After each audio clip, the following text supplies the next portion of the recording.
Kuusamina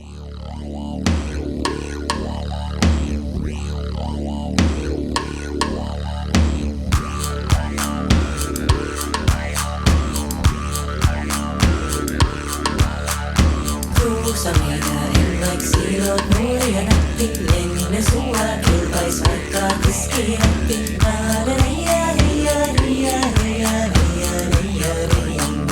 Kuusamina en vaiksilot nuoria nätti, lenne sua kilpais vaikka tiskirätti.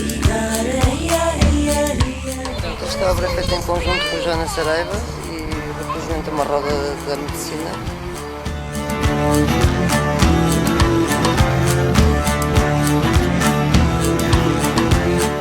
Representado as 4 direções, os elementos e pronto, é basicamente isso, é um circo xamânico e